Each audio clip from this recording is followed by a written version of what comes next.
In 1980, Nobel Prize-winning physicist Luis Alvarez and his son Walter theorized that the dinosaurs may have been wiped out by a huge asteroid. Up until that point, many explanations have been suggested since the early 1800s. Plague, volcanoes. Disney's Fantasia in the 1940s actually showed the dinosaurs slowly succumbing to a drought. It wasn't until the rediscovery of the, I'm going to butcher this name, Chicxulub crater in the Yucatan Peninsula in 1990 that there was clear evidence that, yes, a big, huge rock killed all of the dinosaurs. Well, all of the dinosaurs that didn't eventually become chickens or geese, which is literally insane to think about. But I'm not going to think too much into it because then I just go crazy. But that means that my parents grew up in a world where they didn't know what killed the dinosaurs. But we didn't have sufficient technology or understanding of our world. It took a physicist to give us an answer, not the geologists and paleontologists that were devoting their lives to understanding and uncovering. So why does this matter? We are now living in a world with new technology that is allowing us to understand reality better and faster than humanity ever has. A world where we know what happened to the dinosaurs. Returning to talk with us today is Mom. Hi, Mom. Hello. I just want to say that I absolutely believe that the birds are descended from the dinosaurs. I knew you were going to talk about this. Have you seen the inside of a goose's mouth? Why? Yes, I do. I was like, why would I have known that? It's from nightmares. It is. You can definitely tell. All those teeth. They're coming from different directions. Yeah. It's just... Yeah. No. Sharks' mouths are also like that. Like, there's, teeth just, in just weird directions. I know it's just... That's random. Layers but and layers of yeah, teeth. yeah. Mm-hmm. Yep. And just gross. I mean, I guess it allows them to digest the food better, to chew it all down. For sharks, I don't know how geese eat, actually. Okay, sharks just swallow their food. They don't chew it? Then what's all the teeth for? Okay, so the knife teeth that sharks have cut. Sever. Oh, yeah. So okay. they But they don't kind of chew it down? No, they just bite it off and then swallow it. Oh. What if they choke? It's not Pac-Man. Oh, okay. I mean, some sharks do choke on pufferfish because the spines get stuck and then they starve to death. But they're actually resistant to... Does that count as choking? They're not breathing through their mouths. That's true. Can you choke if you don't breathe through your mouth? I mean, basically what it does is it gets stuck in there and then the pufferfish dies and doesn't unpuff. Unpuff. And then they can't swallow. They starve. They starve to death. But it's not choking. Yeah, I guess you're right. That's so sad. That's still so sad. Believe it or not, this was in a book that I was reading with 9-year-olds. About choking sharks? It was in there. It was all about sharks. Oh, okay. The shark episode. The shark episode. That's our first tangent of this episode. No, there will be more. I know. You were getting to a point about this. Yes, I was. I wanted to say that this is why I like new studies. And this is why I use new articles and such, that I kind of stay around the 2010s to the present, because older studies tend to be based on the premise that porn causes crime. And we now know that this is an inaccurate conclusion, and it really calls into question everything else a study may explore when they use porn causing crime as a premise.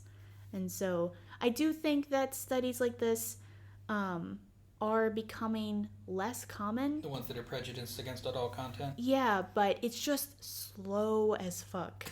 They're taking their time, and I am impatient. Research slow as fuck. Yeah, pretty much. Isn't that the case?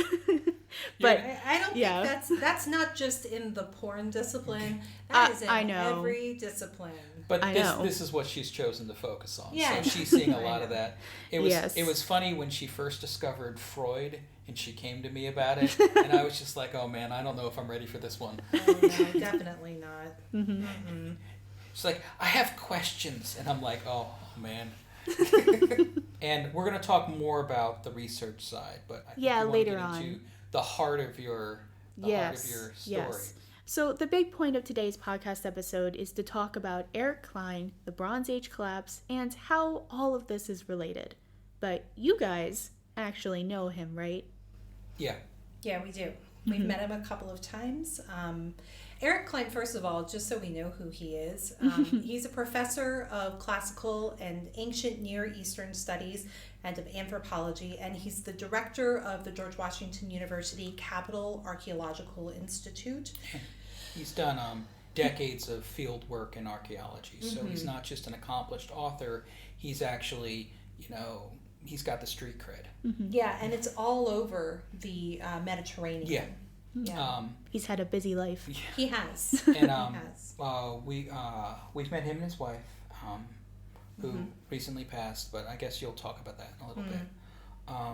And he's got his big claim to fame was he had a book come out in 2014. And then updated in 2021. Yeah.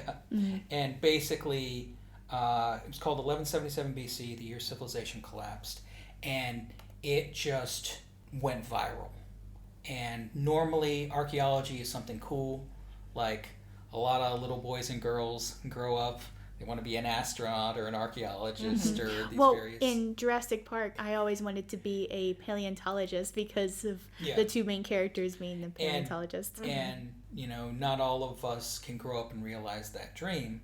And it's so it doesn't get nearly the attention, especially the Bronze Age. It just didn't get the attention that some other periods of time have, like Rome or the Middle Ages or... Okay. Well, I would like to point out that there is so much available from Rome. Yeah.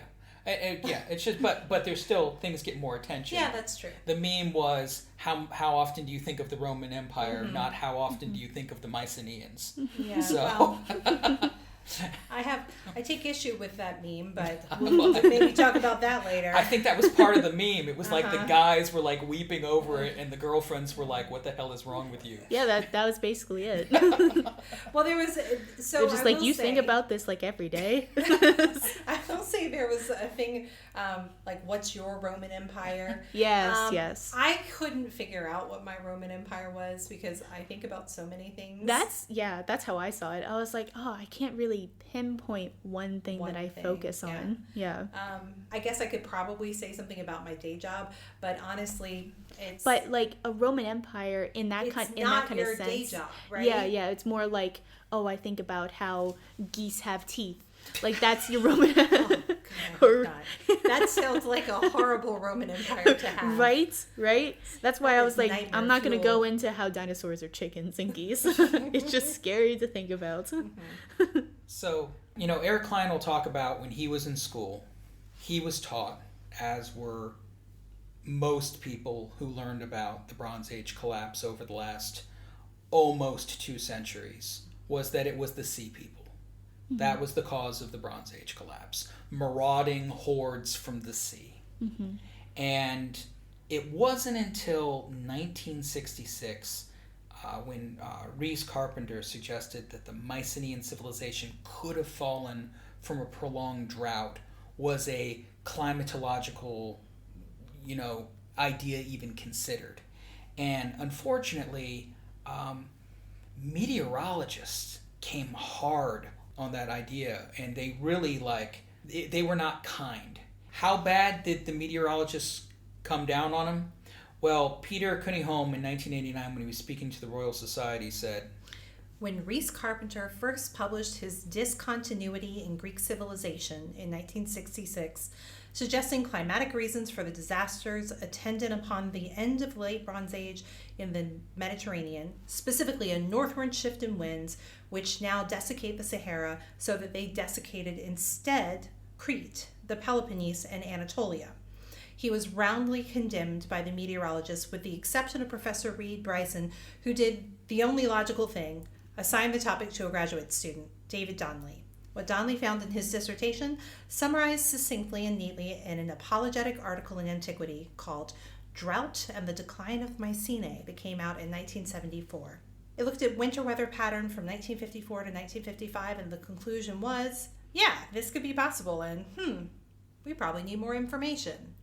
So all of that is a long way to say. Our bad. Yeah, yeah. But it took a graduate student 10 years. And if that hadn't been done, I mean, if everybody else was just like, this is ridiculous, and that happens. Yeah. And I know you're going to talk about the link between that and sex and sexuality. Yeah. And this idea of a climatological disaster causing the Bronze Age collapse, they were talking about it in the 80s, and one of the things they said was, we just don't have the information or the technology to prove it one way or another. Just like with the dinosaurs. Mm-hmm. And just like you're going to talk about the research of the impact of adult content. Yeah. Fortunately, technology continued to improve our ability to use scientific methods to look into the past and give us new information in the 2000s and the early 2010s. That new information caused Eric to publish his book in 2014, 1177 BC, the year civilization collapsed. And in that book, it lists all of the factors that potentially led to collapse. But the big takeaway is that it was not the sea people. The sea people were a symptom of the collapse that was already happening. What does he call them in the book? He doesn't call them a symptom. The victim. Yeah, he says they're victims of this. Yeah, and I didn't like that, so I rewrote that as symptom. Hold on. It is possible to be a victim and to victimize, right? So I think these people could be a victim, because can I go ahead and say what he thinks they are now, what the sea people are, like where they came? I know I'm skipping ahead.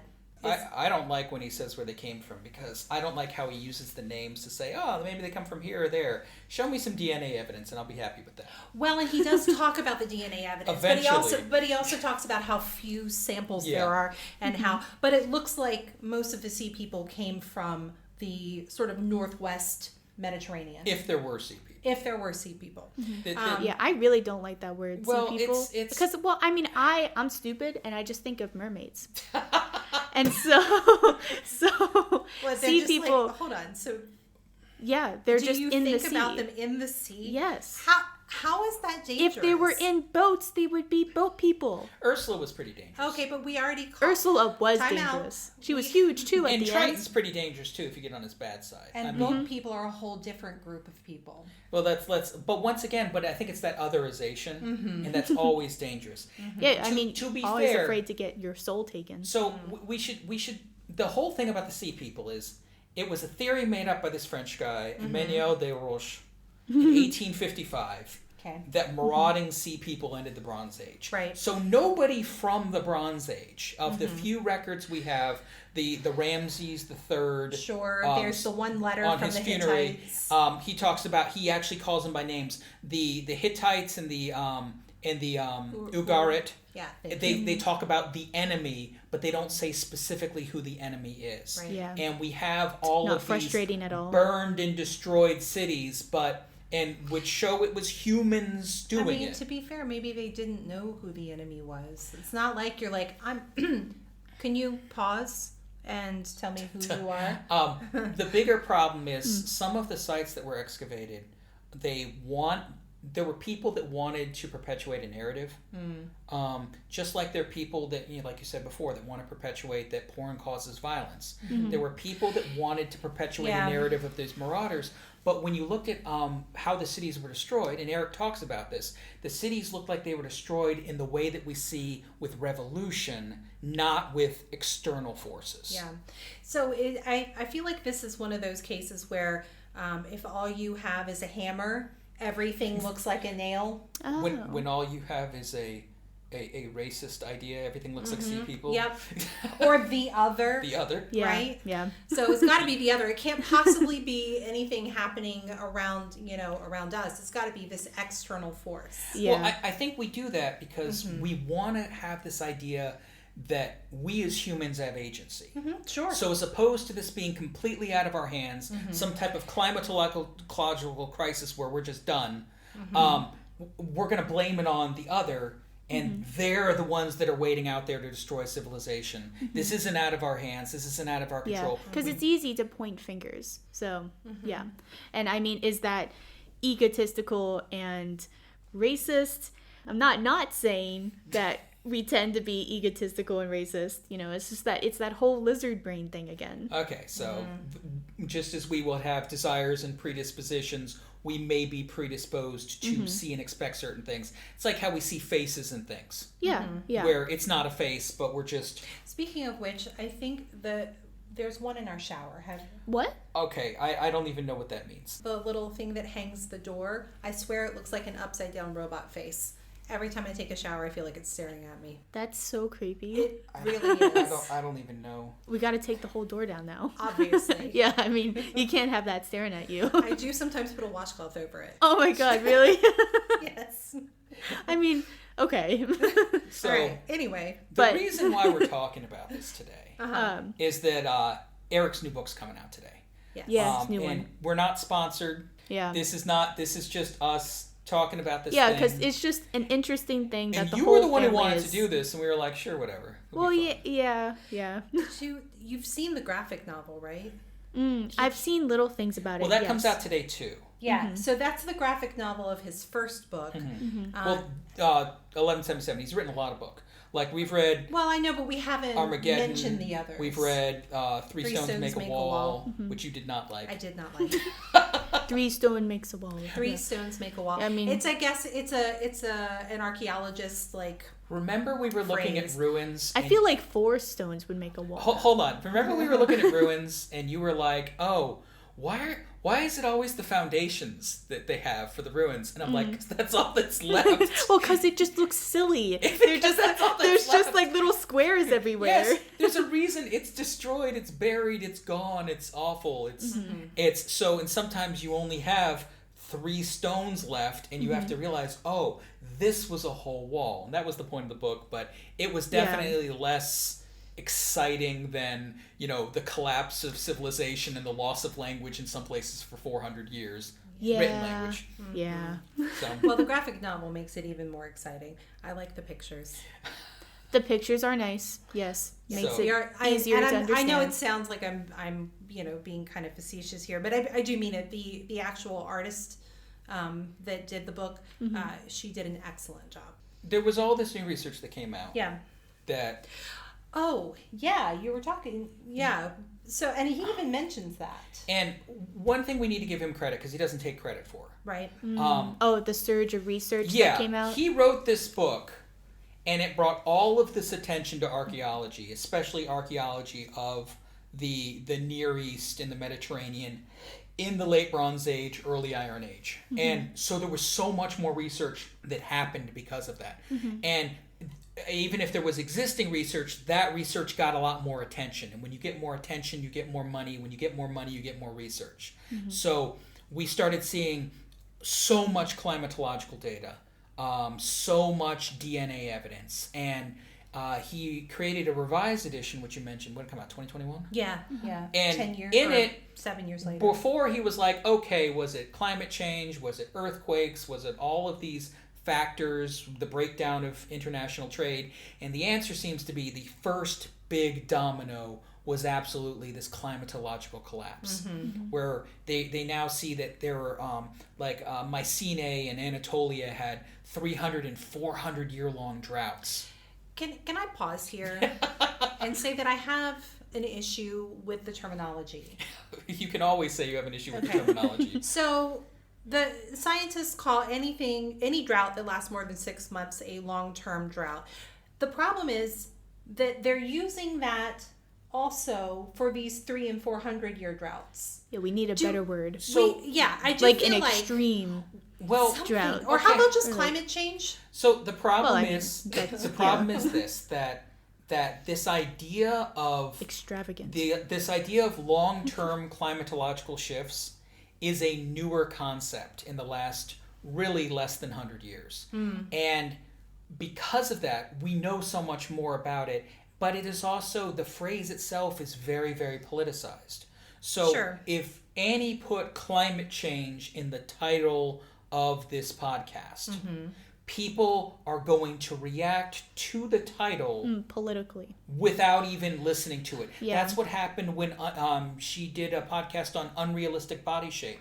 And you could tell all of these people were commenting about the title, An Unrealistic Body Shape. Right. What is realistic? Without even looking Yeah. at what she talked, listening to what she talked about. Sure. So all these comments, and she was in there, and I was watching her go through them. She's like, I talk about all of these things. Why are they acting like I'm not talking about? Or did none of them listen into this? Yeah, that was on me. I didn't focus enough on How the people- picture. yeah, but the idea that people would just react that way and not listen. But that's the world we live in. Yeah. So when we say something loaded like climate change, Yeah. However, if we used climate change in a broader spectrum of cases, I mean, okay. maybe it would be a little less politicized because it's Good luck fighting that fight. Yeah. Because climate change used to be a non-political thing. Right. In the United States of America, Ronald Reagan and George H.W. Bush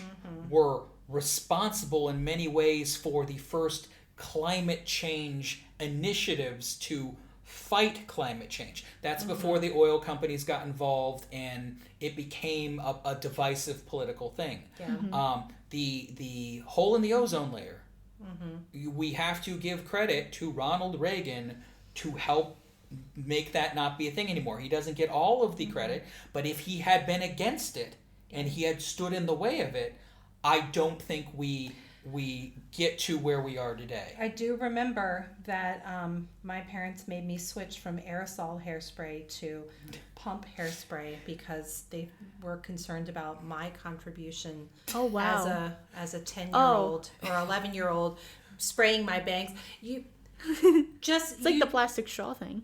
basically. Yeah. Yeah. So, but does the plastic straw actually do anything? Does the hairspray thing do anything? Yeah. That's a whole other conversation. Yeah. But I'm sure people will talk about that in comments, and only that in the comments. Yes. So all of this new research came out. Eric puts out a revised edition basically saying, okay, where I listed all of these other things, it really looks like climate change was the big first domino. And then all of this more research has come out. And that's what brings us to the new book. The new book is called After 1170. Do we want to talk about the title of this book? Yeah.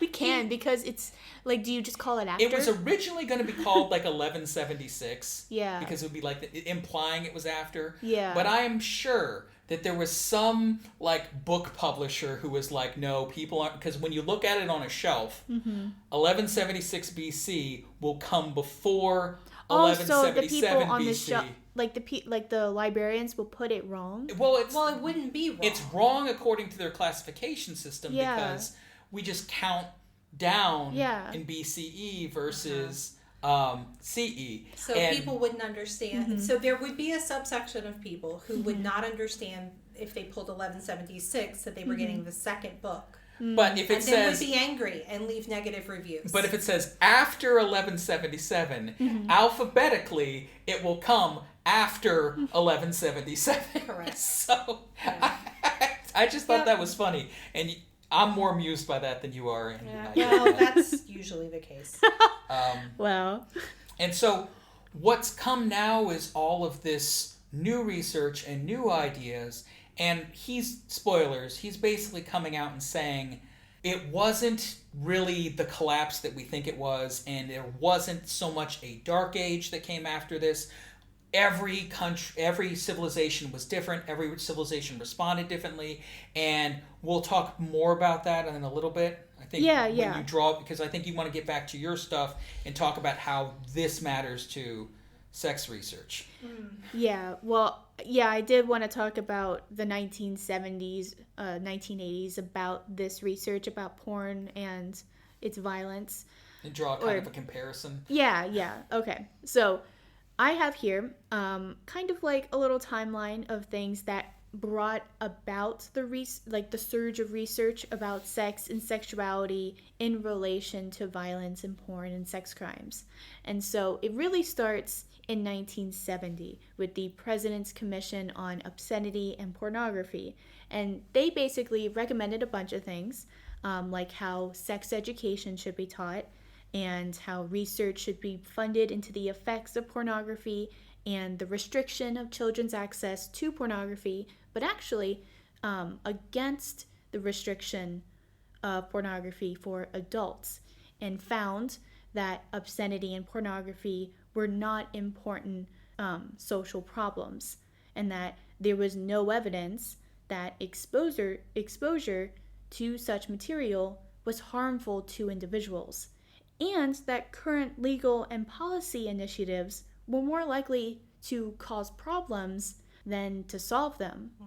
So basically, the consumption of porn by adults didn't cause crime. There was no evidence that it caused crime. Yeah, no evidence. And restricting adults' consumption of porn would cause crime. Yeah, yeah. And they were even talking about this in the New York Times. I found an article.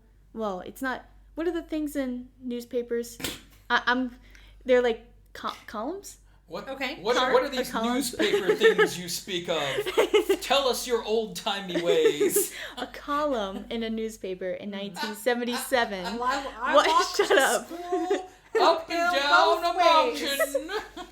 I don't know. 7 feet of snow. Listen. The last time I read a newspaper that was on paper was back when I was reading it from my grandpa. Like, he would give me the comics from his Sunday newspaper. To be fair, I don't remember the last time Annie we had is a taking physical this moment to newspaper in make our house. most of her listeners feel terribly. Oh, thank you, Annie. We really right. appreciate when you do that. I gotta do it every time. So this column came out in 1977, and it was titled "Porn is Here to Stay." And a little comment from that, or a blurb, yeah, is to say, as to sex crimes, porn seems to provide a relief rather than a stimulant. And this kind of thinking was also reinforced by the Committee on Obscenity and Film Censorship that came out in 1979. So we have all these things that were around the 1970s that were like, yeah, there's not really any evidence saying that it caused crime, and there's not really any evidence saying that it doesn't cause crime. So it's like... So there was this idea that they're sort of saying there's no evidence it causes crime, and it may be that this is going to reduce crime, but we need to do more research. Yeah, so we need to do more research is always the thing that scientists are going to say. Well, but we need to do the research. But yeah, you have to do it. Reese Carpenter had this great idea, but they needed to in 1966, but they needed to do more research. And we didn't get to that point where there was the research until the 2000s and the 2010s. And then Eric writes the book. Right. Yeah. And this research, probably because of the things that came out, these committees and these things in the newspaper came out and brought about that. So who are your mean meteorologists in this story? My mean meteorologists? Yeah, the ones that go, no, that can't possibly be true. Oh, okay. Yes. The Meese Report, or the Meese Commission, in 1986 came out and basically said that porn causes crime. There's like almost 2,000 pages of this report, which, if you think about that, that's honestly ridiculous. Like 2,000 pages. And it didn't seem to be like empirically or factually sound. But that is a very nice way to say it was bullshit. Well, whatever. It seemed to me you could use it to line your cat box if you wanted to.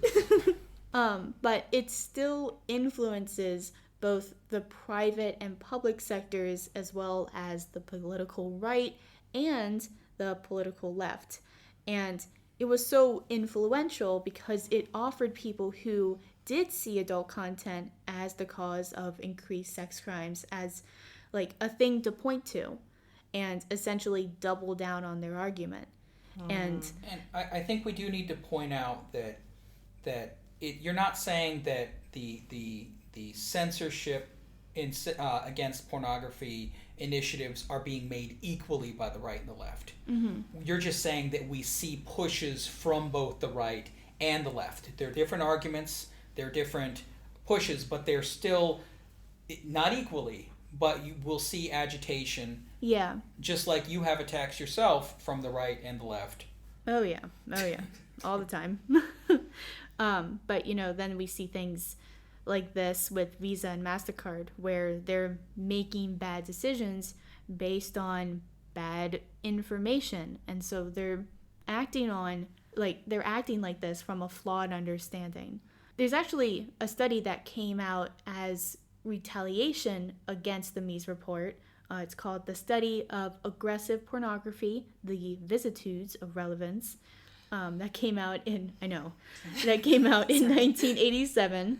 And I have a little blurb from them. And and studies like this, I don't know, I've read a lot, and they're all catty in some way or another. Okay. And this one's felt very catty to me. I don't know. He said, "It is our contention that the experimental data concerning the harmful effects of aggressive pornography do not demonstrate clearly such effects, and that any argument for legislation based on these experimental findings is objectionable." Okay. It's like, oh. So damn. that's scholar speak for you're wrong. This shit is bad. And Yeah. okay, well that's even that's even And that whole report was just so sassy. It's like, whoa. I mean, if we're titling it, if the subtitle is "The Vicissitudes of Relevance," we're basically saying your previous study was irrelevant. Yeah. So, okay. So, and just as they rediscovered the crater, and the funny thing was that crater was rediscovered in 1990. They found it. Scientists working for a Mexican oil company found the crater in the 1960s. But remember, the premise hadn't even been suggested till 20 years later. So they didn't even realize the significance of their find. Can I also point out here that the idea that scientists working for oil companies would be talking to scientists digging up dinosaurs is not necessarily like that. I mean, that's kind of revolutionary. I mean, I understand they're both working in geosciences. Yes. But the idea that you would go outside of your lane in academia or in, if you're working for a company. Especially since academia encourages you not to go outside your lane. Yeah. I mean, when I have written things that did not align specifically to my very narrow field of expertise, at least the one that I'm going to have a degree in, I have actually been told to remove those references, even though they bolster my argument, because I'm not allowed to go outside my lane. And that has been a real issue for me. That sounds awful. But the most transformational things that we tend to see are people going out of their lane. A physicist suggesting, and it makes sense that a physicist would be like, "Hey, asteroid." Hey, asteroid. Yeah. and so when Eric talks about the climatological data, he's very careful about it. Oh, he's still very careful about it because that's not his lane. He's an archaeologist. He's not a climatologist. Yeah. But using other pieces of information, synthesizing disparate disciplines to create a cohesive whole, that is something that the reason why you weren't supposed to do that before is that it was too chaotic. It was too, we talked before, when you have the PhD, you're the doctor of philosophy in that specific thing. If you have a stomach ulcer, you go to a stomach doctor. You don't go to a brain surgeon. The brain surgeon, now there could be something in the brain that causes there to be problems in the stomach. Yeah, well then you need Dr. House. But once again, that is a new idea of this cross-disciplinary, and so we're just getting into it now. We're just using it now. Just not in your field, Annie. So, yeah. But I think what that's the whole podcast is about, this gap. And so I think the crater for sex and sexuality is, okay, there's this argument that porn causes violence. And there's this argument that men who look at rape porn are more likely to rape a woman. Or, whatever. And then scientists are saying, we don't know, we need more evidence. Okay. Then in the 1990s and the early 2000s, most of the entire planet got access to pornography. If pornography caused violence, we should have seen a massive surge in violence. But what did we see instead? The opposite, honestly. violence went down drastically. In some places, violent sexual assault went down 70%. It's ridiculous. So that, in my mind, is the crater. I mean, so now what we need to do is say, okay, guys, we were wrong about this. It wasn't disease that killed the dinosaurs. It wasn't plague that killed the dinosaurs. It was an asteroid that killed the dinosaurs. Porn does not cause violence. As a matter of fact, it looks like porn can bring down violence. So why aren't we researching this? Why aren't we doing it? And what we need is an Eric Cline in this space to write a really good book that gets people excited to research this, excited to deal with it. Because I have to listen to you bitch and moan about when you read new studies and you're like, why do all of these people hate pornography? Why are they studying pornography if they hate pornography? And you get really mad about this. It's just frustrating. I actually do want to go back to the studies because there was a really interesting one that I found from 1986, which was actually the day or the year that the Meese Report came out. It's called The Controversy Over Pornography and Sex Crimes, the Criminological Evidence and Beyond. And so this is one that I read that covers a ton of cases over the course of around 16 years talking about pornography and crime rates. And it goes over which studies thought porn caused crime to increase and which studies didn't, and kind of goes over both sides in a non-biased way and ends how they need more research in their space because no one can come to a conclusion. And you kind of get an overview of what this time period looked like in this space. And I did find it kind of funny and ironic that it came out in Australia where they're putting people in jail for creating adult games. They're not just putting people in jail for creating adult games. There is anime that is illegal. Yeah. So they have so not only do they believe that porn causes violence, they believe that porn is real. They believe that created porn is real. Yeah. So that is like concerning. Cartoon characters, yes. That can get you in jail in Australia. Do they believe that like Bugs Bunny is real or the Well, Simpsons? I think that we need to find out what was that what Bugs Lola Bunny's Bunny birth certificate says. Oh, we got to make sure.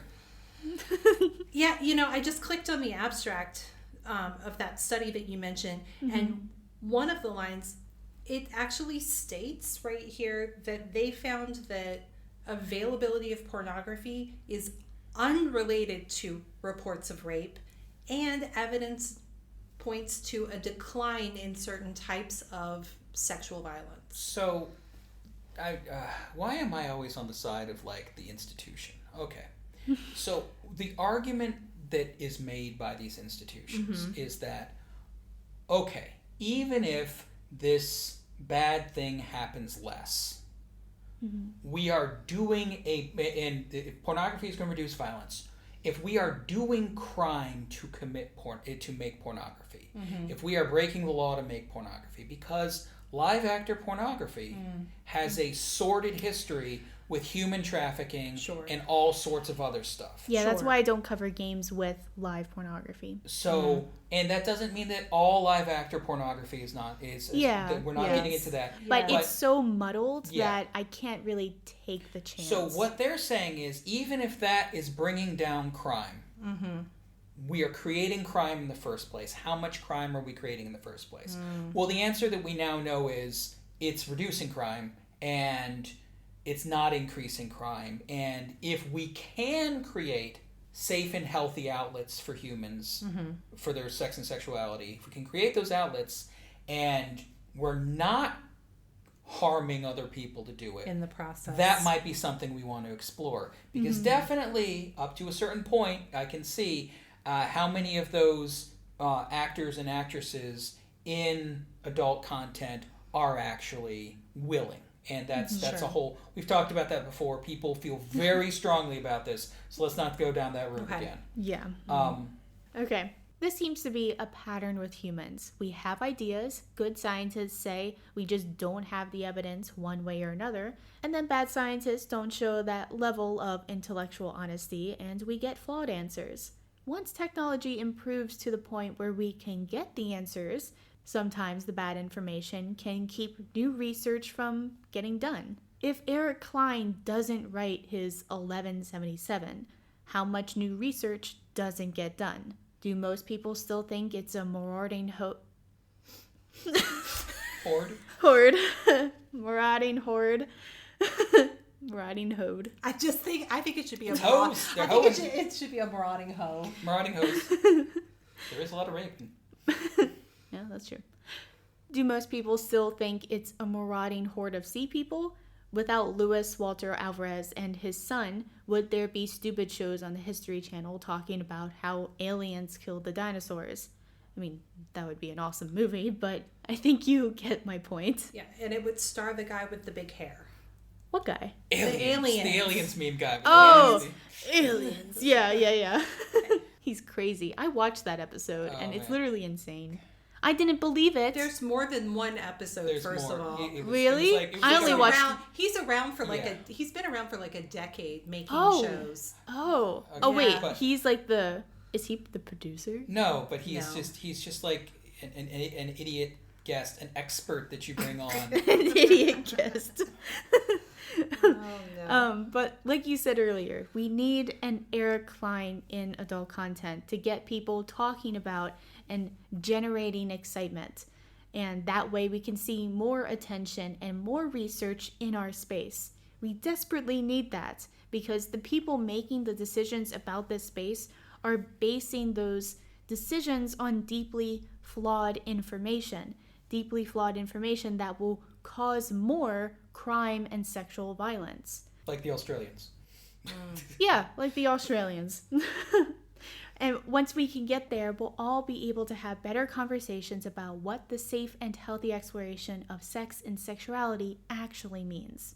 And that leads us to Eric's new book. There has been so much new research that it feels like everything about our understanding of the late Bronze Age is changing. Yeah, so there's so much new research and information that's come out over the last decade, and part of that is because of the huge success of 1177's release in 2014, and now we have a much clearer picture of the 12th and 11th centuries BCE, and it's so much clearer that the premise of the new book is that the Bronze Age collapse may not actually have been a collapse, but more of a chaotic transition into the Iron Age, with various societies coping to various degrees based on how fragile or resilient each society was. I actually he had a picture ranking each of the But he ranked it 1 to 5. Yeah, 1 to 5. But and then he was like, "That's not acceptable." No, you need the tier list. Well, yeah, the YouTube tier list. Yeah, for S, A, B, C, D. Yeah. B, C, D. A, B, C, D. Alphabets are hard. Yeah, well, I started with S, so that's why I was like... It makes sense, because we don't get the Phoenicians until just now, so we don't have really an alphabet yet. Yeah, exactly. Well, they do have an alphabet, it's just the Sumerian alphabet is, like, terrible, and it's so complicated. And that's why the Phoenician alphabet takes over. Speaking of the Sumerian alphabet, I know that you enjoy those tablets. Oh, the clay tablets that they can write on. Well, I just find, the history of language in general interesting to learn about. Like how they would, when I first learned about the clay tablets, I didn't know they were actually clay, or like how they would use kind of like utensils to make the stylus, indents. Yeah, the stylus They're having dinner. Here, what do you have to say? Well, here's my order, sir. I was about to say toothpick, but they wouldn't have had that. Well, hold on though. It's not too far. It does look a lot like a toothpick. Oh, okay. Well, okay. They're little wooden shaped end sticks. Yeah, but they would have that, and then they would like make indents into the clay, and then they would have to bake it in an oven, and that just whole process seems wild to me because I just never.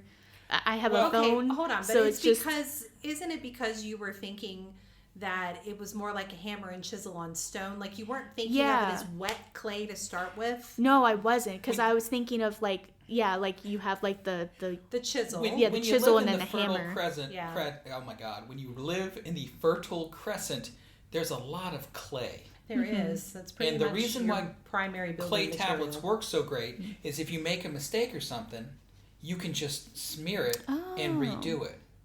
So the clay tablet is actually a very useful tool because you don't have as many trees to chop down because they just don't have, the idea of paper. So the Egyptians are doing papyrus because they have access to that. So what's better about paper than like clay? Paper weighs a lot less. Okay.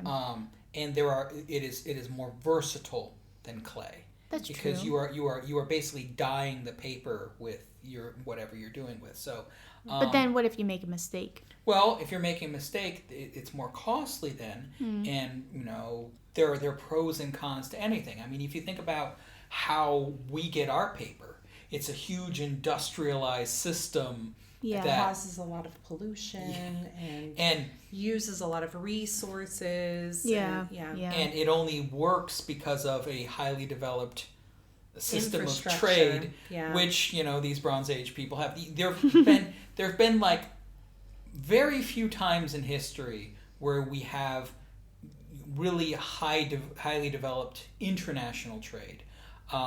In the Bronze Age was one of those times, and today is one of those times. And if you look at even like the Roman Empire had a highly developed system of trade, but it was mostly internal trade.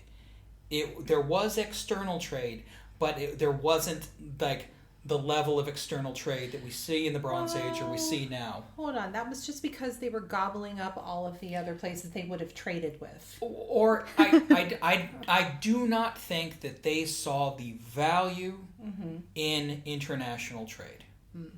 And I think that maybe where they just focus more on themselves, how they could prop up as a civilization. I think it's a cultural thing. It's this idea that, once again, the other, they had the mindset where we're going to do it ourselves. Yeah. So we're going to have access to the purple dye ourselves. We're going to have access to the tin ourselves. It's a very British model. Well, I would say that the British model is very Roman. Then. Yeah, obviously. And that does make sense. The Ottoman Empire was like that. Kind of just seems primal. They didn't believe in exporting. So what the Ottoman Empire would do is it would import, and they would make things for their citizenry, but they did not believe in exporting, which you can imagine how bad that is for any economic system. I was just thinking that. Well, it's the human condition is about the struggle to figure things out. I think that's what we're talking about this episode. So yes. Can I bring us back for a moment to those tablets? Because you liked them for the actual process of the writing. Yeah. Okay. I actually thought those were really interesting because they were part of the analysis that Eric Cline's wife, Diane Harris Cline, who passed away last summer from breast cancer. It was part of the analysis that she did for his first book. And what she did, she was a social network theory expert. And she took all of these tablets and then various other writings that we still have, and she was able to analyze the communications between the societies and see how they were connected. Oh yeah, it was like that that map that was like almost a circle, but it was like I don't know what shape that is, but it's a lot of sides. But yeah, it was all connected. And it showed all the connections, right? Yeah, some weren't connected. And we went to a thing where they actually had gone down to the individuals. They looked at the communications between the leaders and scribes. Oh wow. And what she was talking about is she was trying to say there were certain scribes and there were certain leaders that had more influence because of the amount of communication and how many lines of communication that went through them and everything. That was fascinating. It really was. I don't remember the name of the scribe, but do you remember that there was this one scribe in Egypt that was connected to everyone? Because he'd been like under multiple pharaohs. Was that the reason? I think that's the reason. So who was it? Oh, I don't remember. And it wasn't something that was published. They didn't ever publish, and they were actually looking for PhD candidates to take the information and run with it. So if you're interested in that, reach out to Eric. He'd probably happily toss you the information. So yeah, it was really fascinating. So that social network theory and the connections between the empires, the clay tablets being evidence of that, that is what I found. Well, that makes sense with you hugely. you with your PhD in migration and stuff. Yeah. So the interesting thing about this book is the first book, 1177. There are people who are completely all in on the idea of the sea people being the marauders, and it's probably there's a socio-religious kind of almost they need to believe in the power and danger of the other.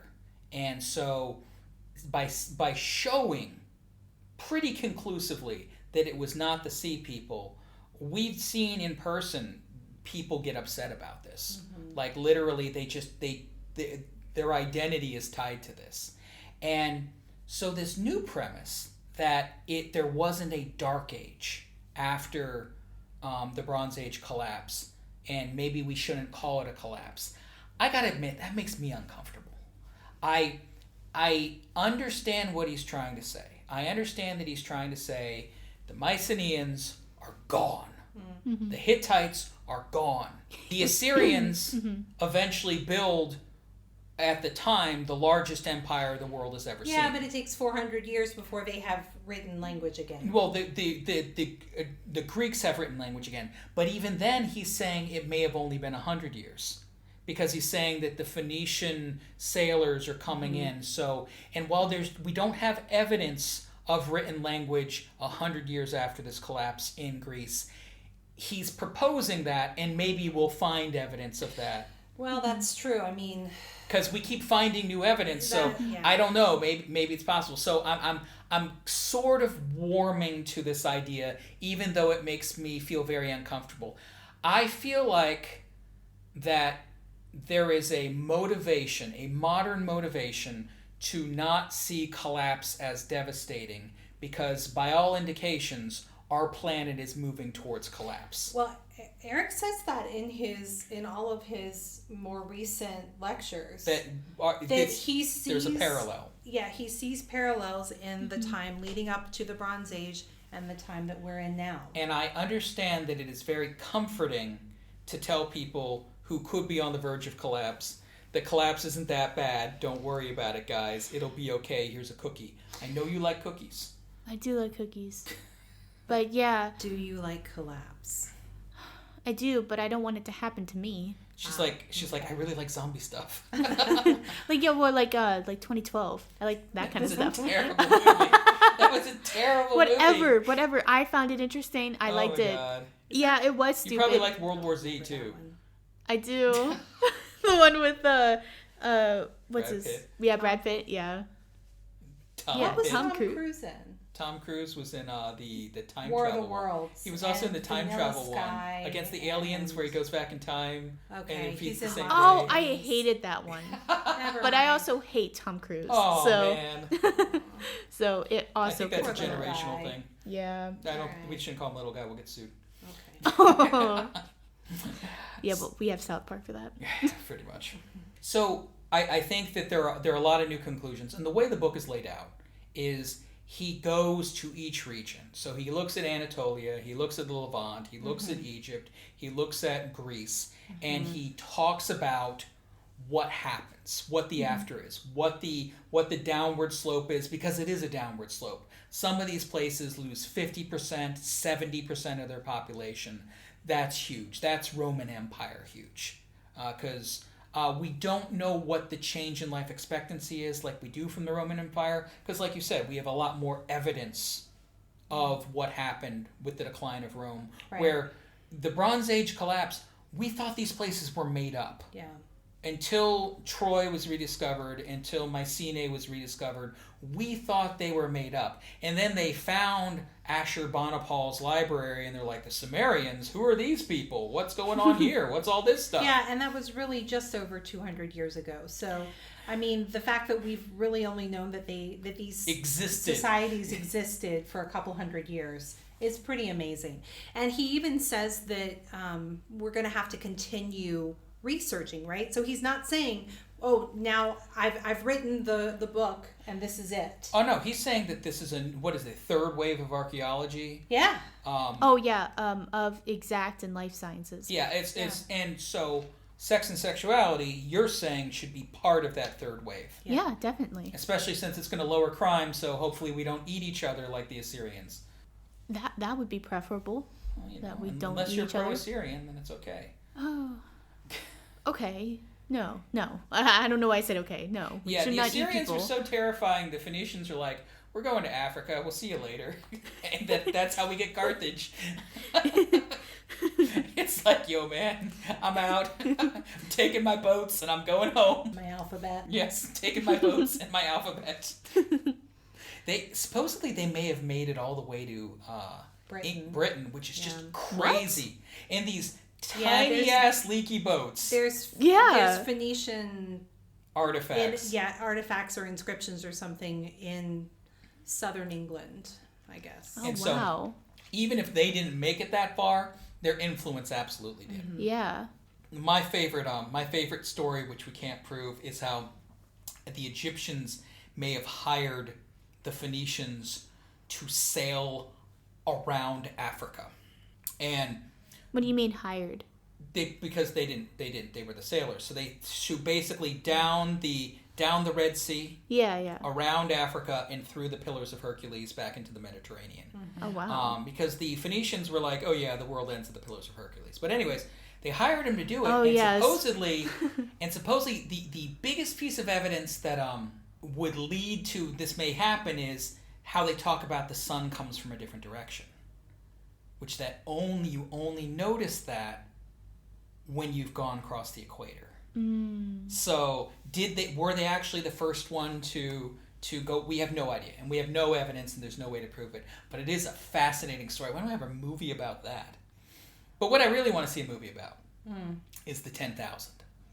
I was telling you guys about that. About how, they're hired by the Persians, and, Xenophon is one of these people, and these 10,000 soldiers are hired as mercenaries to go fight in a civil war, which they didn't know they were going to fight in a civil war, but that's another story. And then the prince that hired them dies, and they're stuck in the middle of the Persian Empire, and they got to get home, and all of their leaders get assassinated, and so they're leaderless, and then they have to vote. And they put Xenophon in charge, but they still vote on decisions. Well, because they have a little moving democracy. They consider themselves a moving republic. Oh, okay. And as they are doing this fighting retreat, they move through all of these destroyed Assyrian cities, and they're just there. They're just ruins. And he's writing about these things.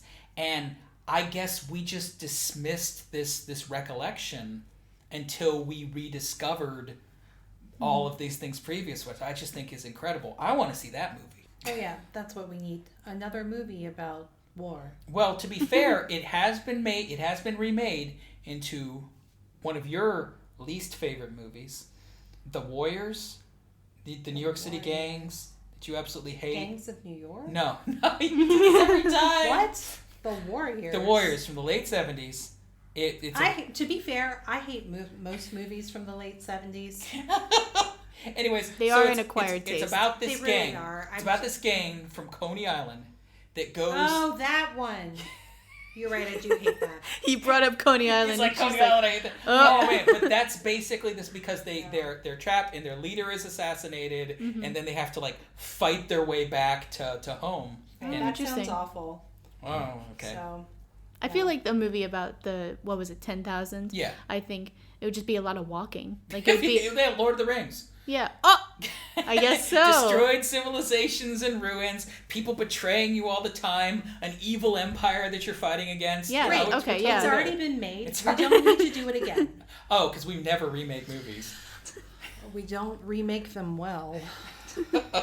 It should be set in like the same place where Lord of the Rings was, like, New Zealand. yeah, in New Zealand. So, okay, so I talked about what I found interesting Yeah. about the new book. What did and you Well, talked I mean, about, I what talked did about- you what did you yeah, find what did you interesting, find Annie? interesting? Well, I talked about it. What? The cuneiform, no, not the cuneiform. You talked about The cuneiform. the clay tablets. And I what found else? it interesting.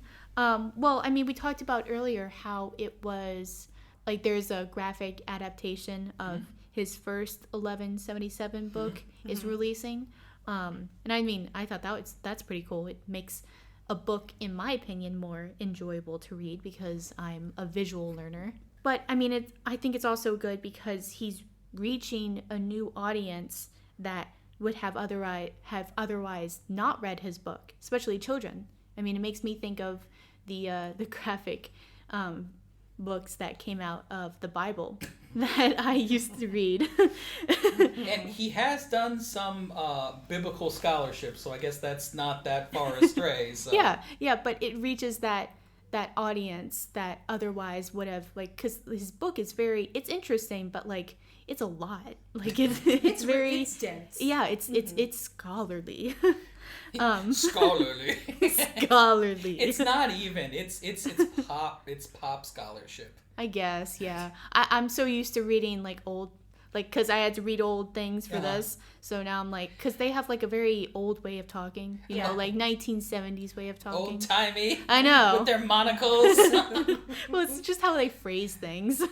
So I think what you're saying, even though his first book is interesting and maybe not to the level of scholarly works that he would publish in a journal, because he is writing for a different audience, right? Yeah. It's pretty dense, right? Yes, it is. And so if you are looking for something that maybe doesn't require as much concentration, Yeah. right, that you just want to read for fun, Yeah. right? Maybe you want something that's got images to go with Yeah, it. pretty pictures. Yeah, I don't have any problem with that. I would read it. People keep complaining that you don't have images with these podcasts on YouTube. I'll pop up a picture. Yeah, I'll pop up a picture of the book. Oh no! Now they're gonna expect that. I've seen like a little cover of it, so I can just pop that up. There or something. are some still images, like yeah, and I think that's a really interesting thing that he's doing. You know, and that's in our space as well with a game called Lust Theory.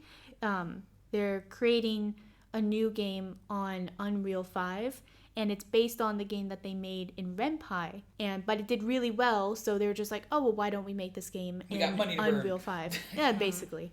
But it reaches that audience that didn't play their game because they don't like Ren'Py. Because a lot of people who play these games don't like Ren'Py because they don't see Ren'Py or visual novels as games, and so that's a whole controversy thing that's in this space. Do you have all right, Bronze Age collapse game to even suggest on, or is that just not a thing? Well, what comes to mind is probably Desert Stalker. But that's like post-apocalyptic. Yeah, I know, but it's in Egypt. It's in Egypt. Oh, that's a good idea. Oh, yeah, it's totally a collapse. Yeah, okay, I'm totally. Yeah, it's very like heavy Mad Max and Dune kind of vibes. Which the Australians are trying to bring us to anyway. Exactly. Exactly. In that game, you play as a desert stalker, which is basically a treasure or bounty hunter. There you go with for that title queen. again. What? The Mist. Oh, Desert Stalker. Wow. Whatever. But basically, you go out on missions into the ruins of Egypt and collect ancient artifacts to help rebuild civilization. Oh, okay. Well, that's right in there with the collapse. And Yeah. And then you can meet people like raiders or cannibals or mutants, etc. Oh, wow. Are the mutants like the sea people? Because we're otherizing and we're making them subhuman. Yeah, it's. I think that's. Okay, yeah. You can also see the hordes the cannibals. of the. Yeah.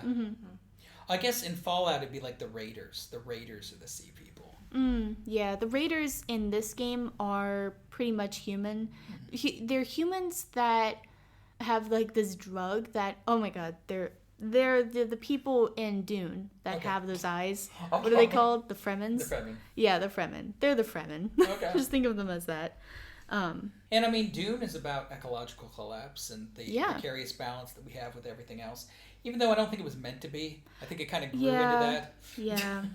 But I do think that's a good game to play if you're looking for like a good collapse game with like a harem. Yeah, I don't even think they're like good regular games that cover the Bronze Age collapse. Because I know the Total War series they've done, like Troy, but Troy was terrible. So Didn't Eric Cline work on one of He was an advisor on that game too. I feel bad saying that, but it was not. Wait, so was he one of those people that came on the screen? No.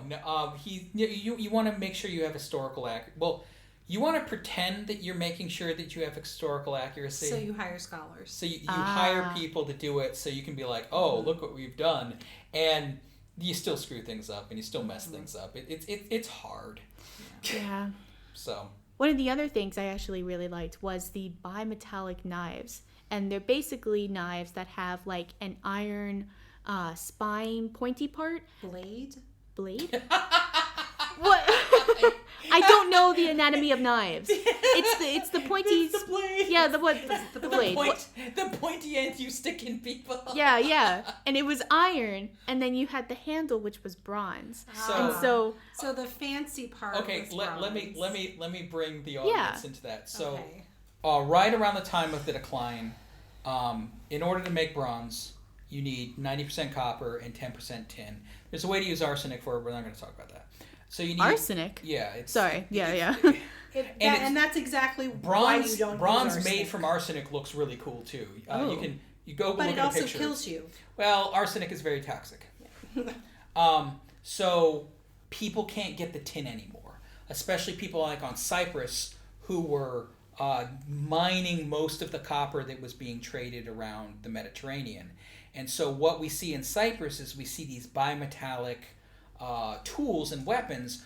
So they're using what little bronze they have left. They're getting some tin, but not nearly enough to make the tools. And they're slowly learning how to use iron, how to smelt iron, how to make iron, and the things that you need to do in order to eventually get to steel. Now, once you figure out how to make steel is way better. Yeah. But that takes time, and that's a process. Sure. So, I think on his tier list, the people on Cyprus are up there. Oh yeah, definitely. Because they S-tier. they don't have to relearn the metallurgy. It's not like other places where they lose metallurgy and they're basically moving into kind of a Stone Age situation. Yeah. Like in Greece. I wonder if their island status and the fact that it was a large enough island that they could actually grow some things, have livestock. I wonder if that was protective.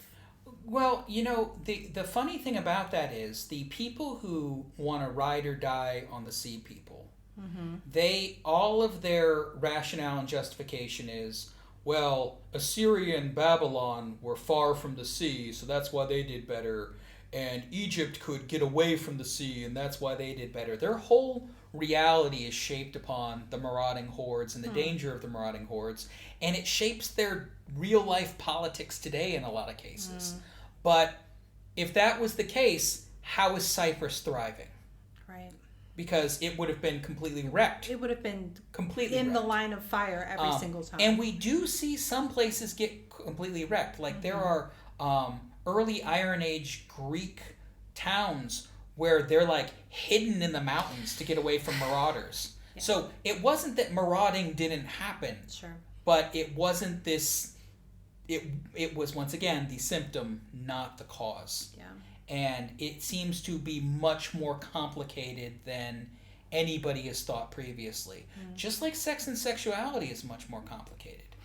You're not saying that there isn't crime associated with sex and sexuality. You're not saying that there aren't bad and good parts to the safe and healthy exploration of sex and sexuality. You're just saying we need the research. Yeah, we just need more people talking about it. I mean, what happened to the archaeology of the late Bronze Age needs to happen in this space, just like it happened with the dinosaurs. We just need more research, and we need more people talking about the safe and healthy way to explore sex and sexuality. And I mean, I don't really know what that specifically means, but the purpose of society is to collectively figure this shit out. So we have to be able to talk about that in order for that to happen. If you enjoyed this episode, be sure to check out my YouTube channel, my Patreon, and my Discord, where I'm probably the most active. I also want to thank my mom for joining us today and providing her expertise on today's topic. You can find the Shame Free Gaming Podcast on Spotify if you're interested in listening there instead of on YouTube. And all of the links to the games and studies that we talked about can be found on my Patreon. Thank you so much for listening, and I will see you next time.